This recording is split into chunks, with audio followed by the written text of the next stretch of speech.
অবৈধ সন্ত্রাসী রাষ্ট্র ইসরায়েলের ইতিহাস। প্রথম বিশ্বযুদ্ধে তুর্কি অটোমান সাম্রাজ্যের পতনের পর প্যালেস্টাইন বা ফিলিস্তিন সহ বেশিরভাগ আরব এলাকা চলে যায় ইংল্যান্ড, ফ্রান্সের ম্যান্ডেট। 1917 সালের 2 নভেম্বর ব্রিটিশ পররাষ্ট্রমন্ত্রী আর্থার জেমস বেলফোর ইহুদিবাদীদেরকে লেখা এক পত্রে ফিলিস্তিনি ভূখণ্ডে একটি ইহুদি রাষ্ট্র প্রতিষ্ঠার প্রতিশ্রুতি ঘোষণা করেন। বেলফোর ঘোষণার মাধ্যমে প্যালেস্টাইন এলাকায় ইহুদিদের আলাদা রাষ্ট্রের সম্ভাবনা উজ্জ্বল হয় এবং বিপুল সংখ্যক ইহুদি ইউরোপ থেকে প্যালেস্টাইনে এসে বসতি স্থাপন করতে থাকে। বলছি, বিশ্বের ক্ষত, পৃথিবীর বিস্ফোরা, বিশৃঙ্খল, অবৈধ সন্ত্রাসী এক জাতিগোষ্ঠী দেশ ইসরায়েলের ইতিহাস।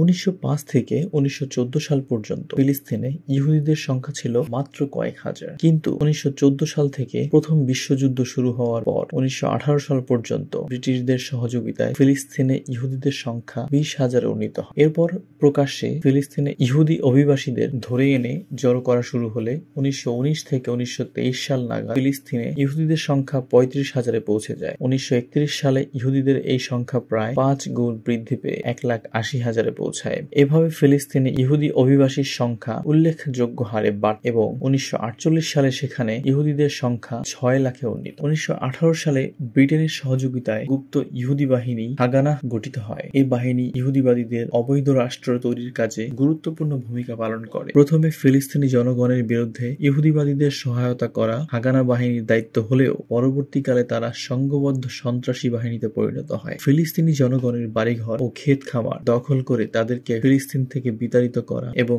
বাজার ও রাস্তাঘাট সহ জনসমাবেশ স্থলে বোমা বিস্ফোরণ ঘটিয়ে ফিলিস্তিনিদের মধ্যে আতঙ্ক সৃষ্টি করে তাদের বিতাড়নের কাজ ত্বরান্বিত করা ছিল হাগানা বাহিনীর প্রধান কাজ। দ্বিতীয় বিশ্বযুদ্ধের পর 1947 সালে জাতিসংঘের সাধারণ পরিষদে ফিলিস্তিনি ভূখণ্ডকে দ্বিখণ্ডিত করা সংক্রান্ত 181 নম্বর প্রস্তাব গৃহীত হয়। জাতিসংঘ ফিলিস্তিনকে দ্বিখণ্ডিত করার প্রস্তাব পাশ করে নিজেদের মাতৃভূমির মাত্র 45% ফিলিস্তিনিদের এবং বাকি 55% ভূমি ইহুদিবাদীদের হাতে ছেড়ে দেওয়ার সিদ্ধান্ত নেয়। এভাবে 1948 সালের 14 মে ইসরায়েল স্বাধীনতা ঘোষণা করে। আর বর্তমানে ইসরায়েল আমেরিকার মদদে একের পর এক অত্যাচার চালিয়ে যাচ্ছে, কিন্তু জায়নবাদীরা তা দেখেও না দেখার ভান করছে। ধিক্কার বিশ্ব সম্প্রদায়ের প্রতি। ইসরায়েলের পারমাণবিক অবস্থা। 60-এর দশকে দেশটি পারমাণবিক বোমার অধিকারী হয়। সে বছর মিশর সহ আরব দেশগুলোর সঙ্গে ইসরায়েলের সর্বাত্মক যুদ্ধ বেঁধে যায়। যুদ্ধের শুরুতেই ইসরায়েলের নেগেভ মরুভূমিতে পারমাণবিক প্রকল্প গুড়িয়ে দেওয়ার পরিকল্পনা ছিল মিশরীয় বাহিনী, কিন্তু প্রেসিডেন্ট কর্নেল জামাল আবদুল নাসের পরিকল্পনাটি বাতিল করে দেন। ভেবেছিলেন ইসরায়েল তখনও পারমাণবিক বোমা বানাতে পারে, তাই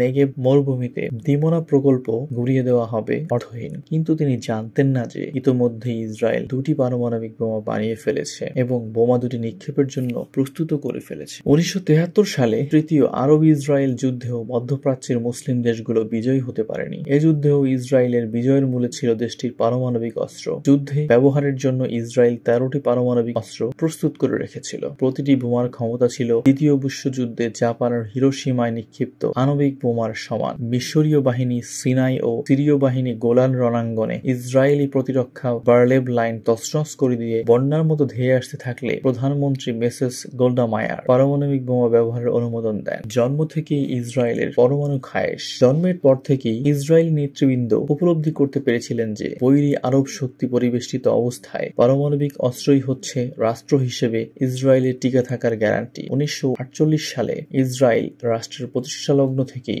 দেশটি পারমাণবিক অস্ত্র তৈরির প্রচেষ্টায় জড়িত হয়ে পড়ে। 30 ও 40-এর দশকে বহু মেধাবী ইহুদি বিজ্ঞানী ফিলিস্তিন ভূখণ্ডে অভিবাসী হিসেবে বসতি স্থাপন করেন। তাদের মধ্যে উল্লেখযোগ্য হলেন আর্নেস্ট ডেভিড বার্গম্যান। তিনি হলেন ইসরায়েলের পারমাণবিক বোমার জনক। ইসরায়েলের প্রথম প্রধানমন্ত্রী ডেভিড বেন গুরিয়নের ঘনিষ্ঠ সহযোগী ও উপদেষ্টা বার্গম্যান পরামর্শ দেন যে পারমাণবিক জ্বালানি হতে পারে ইসরায়েলের অপ্রতুল প্রাকৃতিক সম্পদ এবং দুর্বল সামরিক শক্তির একটি বিকল্প। পারমাণবিক বোমা তৈরি করা ছিল এই পরিকল্পনার অংশ। 1948 সালের গোড়ার দিক ইসরায়েল প্রতিরক্ষা মন্ত্রণালয়ের নির্দেশে ইহুদি বিজ্ঞানীরা ইউরেনিয়াম মজুদের জন্য নেগেভ মরুভূমি খুঁজে বের করেন। 1950 সাল নাগাদ তারা বীর সেবার কাছে ও সিডনে নিম্নমানের ইউরেনিয়াম মজুদ খুঁজে পান। 1949 সাল নাগাদ বিজ্ঞান বিষয়ক ওয়াইজম্যান ইনস্টিটিউট সক্রিয়ভাবে পারমাণবিক গবেষণাকে সমর্থন করে। ইসরায়েল সরকারের ব্যয় পারমাণবিক প্রকৌশল ও পদার্থবিজ্ঞান অধ্যয়নের জন্য প্রতিশ্রুতিশীল ইসরায়েলি ছাত্ররা বিদেশে গমন করে। 1952 সালে ইসরায়েল গোপনে আণবিক শক্তি কমিশন প্রতিষ্ঠা করে। আণবিক শক্তি কমিশন প্রতিষ্ঠার মধ্য দিয়েই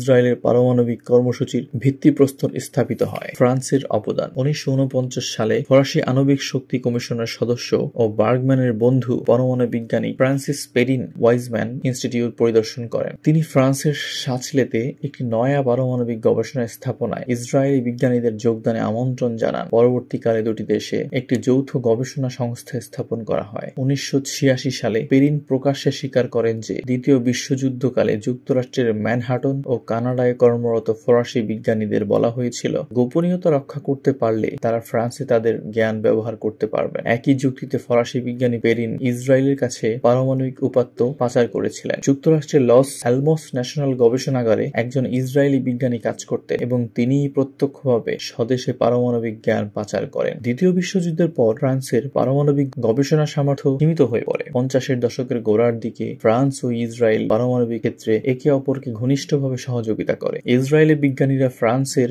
মার্কিউলেতে জি প্লুটোনিয়াম উৎপাদন রিঅ্যাক্টর ও ইউপি-1 পুনঃপ্রক্রিয়াকরণ প্রকল্প নির্মাণে সহায়তা করেছিলেন। হেভি ওয়াটার উৎপাদন ও লো গ্রেড ইউরেনিয়াম সমৃদ্ধকরণ সংক্রান্ত দুটি ইসরায়েলি প্যাটেন্ট থেকে ফ্রান্স লাভবান হয়েছিল। 50 ও 60-এর দশকের গোড়ার দিকে ফ্রান্স ও ইসরায়েলের মধ্যে বহু ক্ষেত্রে ঘনিষ্ঠ সম্পর্ক বিদ্যমান ছিল। ইসরায়েলকে প্লুটোনিয়াম বিযুক্তকরণ প্রযুক্তি সহ EL-3 টাইপের 18 মেগাওয়াট শক্তি সম্পন্ন একটি ফরাসি গবেষণা রিঅ্যাক্টর সরবরাহে দুটি দেশের মধ্যে 1957 সালের অক্টোবরে চুক্তি হয়। পরে এই রিঅ্যাক্টরের ক্ষমতা আনুষ্ঠানিকভাবে 24 মেগাওয়াটে উন্নীত করার ঘোষণা দেওয়া হলেও প্রকৃতপক্ষে তার ক্ষমতা ছিল অনেক বেশি। 1986 সালে প্রকাশিত এক রিপোর্টে প্রকাশ পায় এই রিঅ্যাক্টরের ক্ষমতা ছিল 125 থেকে 150 মেগাওয়াট। শুধু প্লুটোনিয়াম উৎপাদনের জন্য এর রিঅ্যাক্টরের ক্ষমতা এতটুকু বাড়ানো হয়েছিল। কিভাবে রিঅ্যাক্টরের ক্ষমতা বাড়ানো হয়েছিল তা অজানাই থেকে যায়। আমেরিকার প্রত্যক্ষ সহযোগী 1961 সালে তিমোনা রিঅ্যাক্টর নিয়ে যুক্তরাষ্ট্র ও ইসরায়েলের সম্পর্কে টানাপোড়েন দেখা দেয়। যুক্তরাষ্ট্র পারমাণবিক অস্ত্র নির্মাণে ইসরায়েলের যুক্তি মেনে নেয়, তবে গোপন চাপ প্রয়োগ অব্যাহত রাখে। সুপরিচিত মার্কিন পদার্থবিজ্ঞানী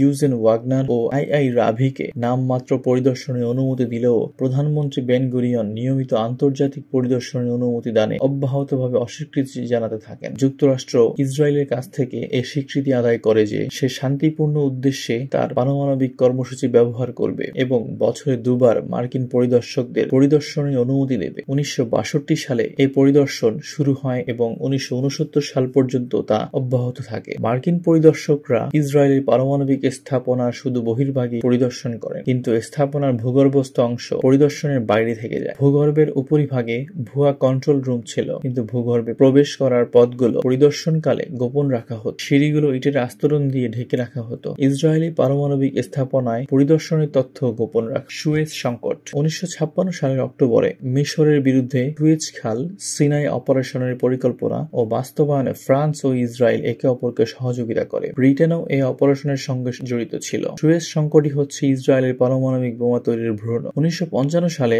চেকোস্লোভাকিয়ার সঙ্গে মিশর অস্ত্র চুক্তি সম্পাদন করায় ইসরায়েল উদ্বিগ্ন হয়ে ওঠে। এই চুক্তির ফলে মিশর সোভিয়েত ব্লকের তৈরি সমরাস্ত্রে 3 গুণ শক্তিশালী হয়ে যায়। প্রেসিডেন্ট নাসের 1953 সালে তিরান প্রণালী বন্ধের নির্দেশ দেওয়ার পর ইসরায়েলের প্রধানমন্ত্রী বেন গুরিয়ন রাসায়নিক ও পারমাণবিক সহ অন্যান্য অপ্রচলিত অস্ত্র তৈরির নির্দেশ দেয়। সুয়েজ খাল অপারেশনের 6 সপ্তাহ আগে পারমাণবিক রিঅ্যাক্টর নির্মাণে সহযোগিতার জন্য ইসরায়েল ফ্রান্সের দ্বারস্থ হয়। ইসরায়েল প্রতিরক্ষা মন্ত্রণালয়ের মহাপরিচালক শিমন পেরেজ ও বার্গম্যান ফরাসি আণবিক শক্তি কমিশনের সদস্যদের সঙ্গে সাক্ষাৎ করেন। 1956 সালের সেপ্টেম্বরে তারা একটি পুনঃপ্রক্রিয়াকরণ রিঅ্যাক্টর স্থাপনে প্রাথমিক সমঝোতায় পৌঁছেন। দুটি দেশ প্যারিসের বাইরে একটি গোপন বৈঠকে চূড়ান্ত চুক্তি স্বাক্ষর করেন। এই বৈঠকে সুয়েজ খাল অপারেশনের পরিকল্পনা চূড়ান্ত হয়। 1956 সালের 29 অক্টোবর সুয়েজ খাল অপারেশন শুরু হয়। ফ্রান্স ও ব্রিটেনের জন্য পুরোপুরি বিপর্যয়ের হলেও ইসরায়েলের জন্য ছিল একটি সামরিক বিজয়। 4 নভেম্বরের মধ্যে ইসরায়েল গোটা সিনাই উপদ্বীপ দখল করে নেয়। 6 নভেম্বর সাবেক সোভিয়েত ইউনিয়ন ও যুক্তরাষ্ট্রের তীব্র চাপের মুখে যুদ্ধবিরতি হয়। সোভিয়েত প্রধানমন্ত্রী বুলগানিন ও প্রেসিডেন্ট ক্রুশ্চেভ হুমকি দেন যে সিনাই থেকে সৈন্য প্রত্যাহার করা না হলে ইসরায়েলে পারমাণবিক হামলা চালানো হবে। সোভিয়েত হুমকিতে মর্মাহত হয় ফ্রান্স। ইসরায়েলের লুকোচুরি আজ পর্যন্ত যতগুলো দেশ পারমাণবিক শক্তির অধিকারী হয়েছে তাদের প্রত্যেকেই পারমাণবিক পরীক্ষা চালিয়ে, কিন্তু পারমাণবিক পরীক্ষা ছাড়া ইসরায়েল পরমাণু শক্তিধর হলো কিভাবে? প্রাথমিক পর্যায়ে ফ্রান্স ও ইসরায়েলের মধ্যে যে ধরনের পারমাণবিক সহযোগিতা ছিল তাতে পারমাণবিক ডিভাইস পরীক্ষা করার প্রয়োজন ছিল না। ফ্রান্স ও ইসরায়েলের মধ্যকার সহযোগিতামূলক সম্পর্ক ছিল মূলত প্লুটোনিয়ামের উন্নয়ন। তবে এই বাস্তবতা সত্ত্বেও ইসরায়েল বোমা নির্মাণ উপযোগী প্রচুর ইউরেনিয়াম ইউরেনিয়াম মজুত করেছিল। ইউরেনিয়ামের সাহায্যে তৈরি পারমাণবিক বোমা পরীক্ষা করার প্রয়োজন নেই। একটি বিশ্বস্ত সূত্রের উদ্ধৃতি দিয়ে একজন বিশেষজ্ঞ বলেছেন, 1960 সালে ফ্রান্সের পরমাণু পরীক্ষার মাধ্যমে নয়, দুটি পারমাণবিক শক্তির জন্ম হয়েছিল। একটি ছিল ফ্রান্স নিজে এবং আরেকটি ইসরায়েল। ফ্রান্সের পরমাণু পরীক্ষাকালে বেশ কয়েকজন ইসরায়েলি পর্যবেক্ষক ঘটনাস্থলে উপস্থিত ছিলেন। ফ্রান্স একসময় ইসরায়েলকে সহায়তা প্রদান বন্ধ করে দেয়। এরপর ইসরায়েল নিজের পথ নিজেই দেখে। যুক্তরাষ্ট্র, সোভিয়েত ইউনিয়ন, ব্রিটেন, ফ্রান্স ও চীন এই 5টি দেশের ইউরেনিয়াম সমৃদ্ধকরণ প্ল্যান্ট ছিল। যুক্তরাষ্ট্রের পেনিসিলভেনিয়ার অ্যাপোলোতে ছিল nuclear materials and equipment corporation নামে একটি ক্ষুদ্র জ্বালানি রড ফ্যাব্রিকেশন প্ল্যান্ট। 1965 সালে মার্কিন সরকার এই কর্পোরেশনের সভাপতি ডক্টর জালম্যান শাপিরোকে অতি সমৃদ্ধ 200 পাউন্ড ইউরেনিয়াম ধোঁয়া যাওয়ার জন্য অভিযুক্ত করে। মার্কিন আণবিক শক্তি কমিশন, কেন্দ্রীয় গোয়েন্দা সংস্থা CIA, Federal Bureau of Investigation FBI ও অন্যান্য সরকারি সংস্থা ঘটনাটি তদন্ত করে, কিন্তু তদন্তে কি পাওয়া গেল তা কেউ প্রকাশ করেনি। অনেকেই বিশ্বাস করেন 1965 সালের কোনো এক সময় ইসরায়েল এই 200 পাউন্ডের সমৃদ্ধ ইউরেনিয়াম লাভ করেছিল।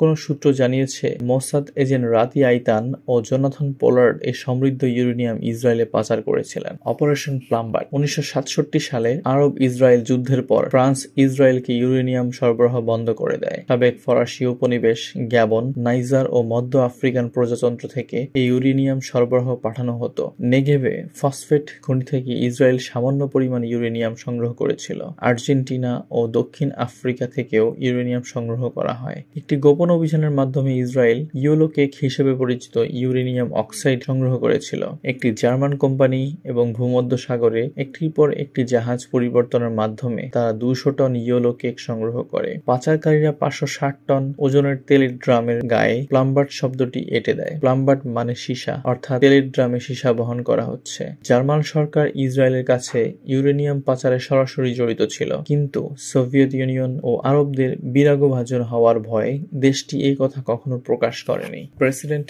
নাসেরের ভুল। 1967 সালে আরব ইসরায়েল যুদ্ধের আগে ও পরে মিশর সাবেক সোভিয়েত ইউনিয়নের কাছ থেকে পারমাণবিক বোমা লাভে ব্যর্থ প্রয়াস চালায়। সোভিয়েত ইউনিয়ন আশানুরূপ পারমাণবিক ছত্রছায়া না দেয়ায় প্রেসিডেন্ট নাসের ঘোষণা করেন মিশর তার নিজস্ব পারমাণবিক কর্মসূচি গ্রহণ করবে। 1965 ও 1966 সালে নাসেরের বাগাড়ম্বর এবং দিমোনা প্ল্যান্টের উপর দিয়ে মিশরীয় বিমান উড্ডয়নে সৃষ্ট উত্তেজনার ফলে 1967 সালে আরব ইসরায়েল যুদ্ধ বেঁধে যায়। যুদ্ধের শুরুতে মিশরীয় বাহিনীর দিমোনা প্রকল্পে হামলার একটি পরিকল্পনা ছিল, কিন্তু নাসের এই পরিকল্পনা বাতিল করে দেন। তার ধারণা ছিল ইসরায়েল 1968 সালের আগে পারমাণবিক বোমা বানাতে সক্ষম হবে না, কিন্তু তার ধারণা ছিল ভুল। ইসরায়েল দুটি পারমাণবিক বোমা তৈরি করার 10 দিন পর যুদ্ধে নামে। ভূখণ্ডগত দখল সংহত করার কোনো পরিকল্পনা যদি নাসেরের থেকে থাকতো, তাহলে তিনি তা করতে পারতেন ইসরায়েলের হাতে পারমাণবিক অস্ত্র আসার আগে। ততক্ষণে নাসেরের 2 সপ্তাহ দেরি হয়ে গিয়েছিল। ইসরায়েলের পরমাণু ডক্ট্রিন। পারমাণবিক অস্ত্র তৈরি করে ইসরায়েল এই অস্ত্র ব্যবহারের একটি ডক্ট্রিন বা দিক নির্দেশনা প্রণয়ন করে।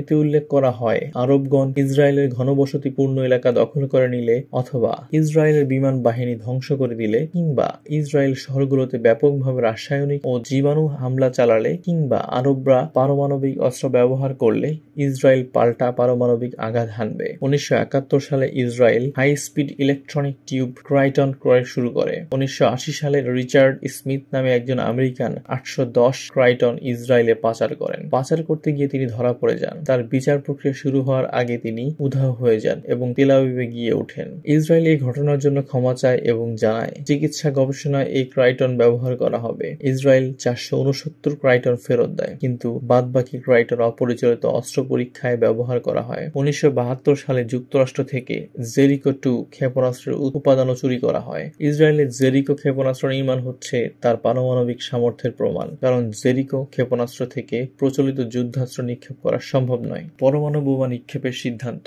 1973 সালের 6 অক্টোবর মিশর ও সিরিয়া একযোগে ইসরায়েলে হামলা চালায়। এই আকস্মিক হামলার মুখে ইসরায়েলের নিয়মিত সৈন্যরাই ছিল শুধু ডিউটিতে। রিজার্ভ সৈন্যরা না থাকায় ইসরায়েলের প্রতিরক্ষা লাইন ভেঙে পড়ে। 7 অক্টোবর সকাল নাগাদ গোলান মালভূমিতে ইসরায়েলের কোনো কার্যকর প্রতিরোধ ছিল না। সিরীয় সৈন্যরা গোলান উপত্যকায় প্রান্ত সীমায় পৌঁছে যায়। এই সংকট ইসরায়েলকে দ্বিতীয়বার পারমাণবিক সতর্কতার দিকে ঠেলে দেয়। আরবদের আগ্রাভিযানের মুখে ইসরায়েলের প্রতিরক্ষা মন্ত্রী জেনারেল মোশে দায়ান ইসরায়েল রাষ্ট্রের আসন্ন পতনের প্রতি ইঙ্গিত করে প্রধানমন্ত্রী গোল্ডা মায়ারকে সতর্ক করে দেন যে থার্ড টেম্পল অর্থাৎ ইসরায়েল রাষ্ট্র রাষ্ট্র ধ্বংস হয়ে যাচ্ছে। ইসরায়েলিরা তাদের রাষ্ট্রকে যেমন টেম্পল বলে আখ্যায়িত করে, তেমনি তাদের পারমাণবিক বোমার সাংকেতিক নামও টেম্পল। ৮ অক্টোবর রাতে প্রধানমন্ত্রী গোল্ডা মায়ার ও তার মন্ত্রিসভা পারমাণবিক বোমা ব্যবহারের সিদ্ধান্ত গ্রহণ করে। ইসরায়েল ২০ কিলোটন ক্ষমতা সম্পন্ন ১৩টি পারমাণবিক বোমা সংযোজন করে। কোনো কোনো সূত্র বলছে, ইসরায়েল যেসব বোমা প্রস্তুত করেছিল সেগুলো ছিল সমৃদ্ধ ইউরেনিয়াম বোমা। সিরীয় ও মিশরীয় লক্ষ্যবস্তুতে আঘাত হানার জন্য ফ্যান্টম বোমারু বিমানে পারমাণবিক বোমা তোলা হয় এবং জেরিকো ক্ষেপণাস্ত্র পারমাণবিক অস্ত্র সজ্জিত করা হয়।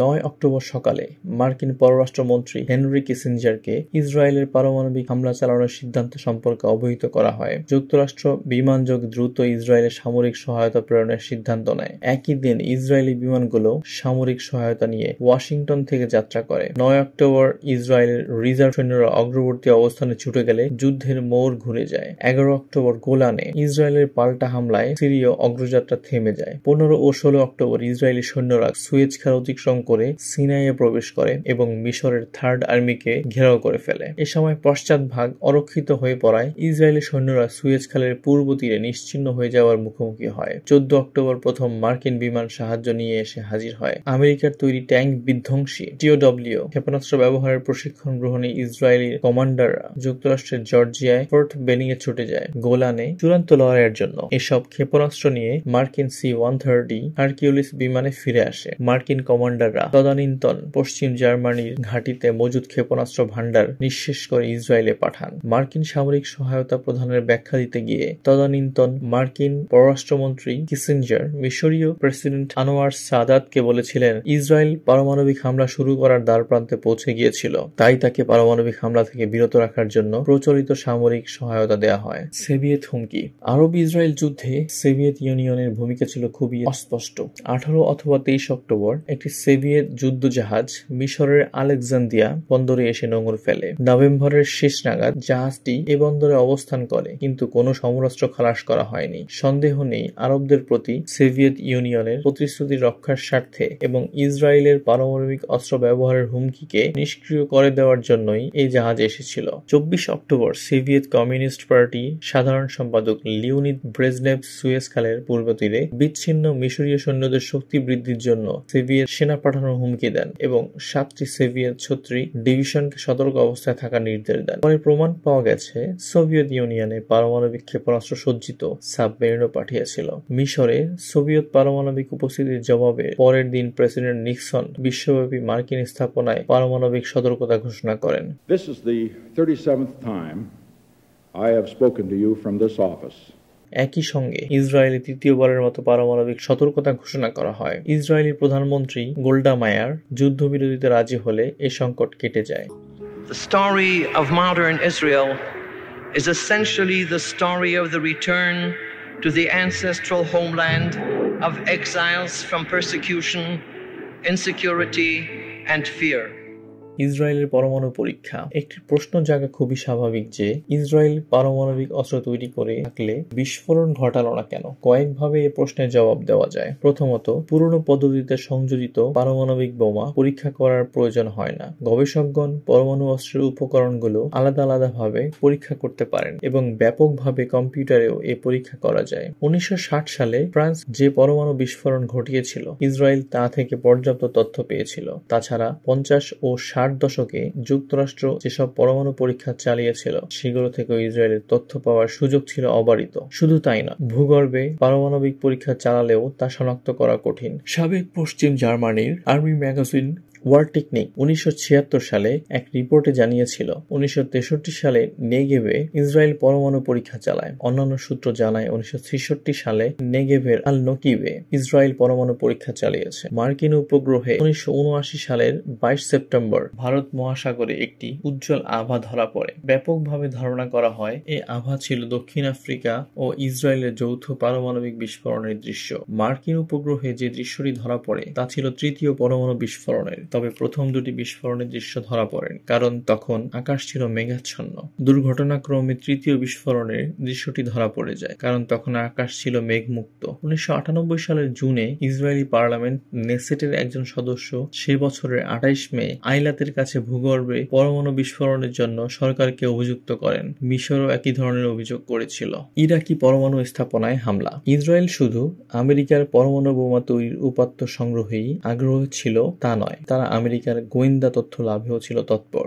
ইসরায়েলিরা দেখতে পায় তারা সোভিয়েত ইউনিয়নেরও টার্গেট। আমেরিকান বংশোদ্ভূত ইসরায়েলি গোয়েন্দা জোনাথন পোলার্ড মার্কিন উপগ্রহে তোলা সোভিয়েত ইউনিয়নের উপাত্ত সংগ্রহ করেন। এই উপাত্ত পেয়ে ইসরায়েল সোভিয়েত শহরগুলোকে সঠিকভাবে চিহ্নিত করে। এ থেকে এটাই বোঝা যায় সোভিয়েত ইউনিয়নে প্রতিশোধমূলক হামলা চালানোর ইচ্ছাও ইসরায়েল পোষণ করত। ইসরায়েল 1981 সালের 7 জুন ইরাকের ওসিরাকে তামুজ 1 রিঅ্যাক্টরে ঝটিকা হামলা চালায়। এই হামলায় ইসরায়েল মার্কিন উপগ্রহে তোলা ছবি ব্যবহার করে। ইরাকের ওসিরাক প্ল্যান্টে হামলায় 8টি F-16 ও 6টি F-15 অংশগ্রহণ করে। 2000 পাউন্ডের 15টি বোমা নিক্ষেপ করা হয়। ষোড়শ বোমাটি লক্ষ্যভ্রষ্ট হয়ে নিকটবর্তী একটি হলে গিয়ে পড়ে। পৃথিবীতে এটাই ছিল কোনো রিঅ্যাক্টরের উপর বহিঃশক্তির প্রথম হামলা। ইসরায়েল পরমাণু অস্ত্রের জোরে আরবদের বিরুদ্ধে অন্তত 2টি যুদ্ধে জয়লাভ করেছে। ইরাকের পরমাণু স্থাপনা উড়িয়ে দিয়েছে, তার পরমাণু খায়েশের উপায় ও উপকরণ জুগিয়েছে গণতন্ত্র ও মানবাধিকারের প্রবক্তা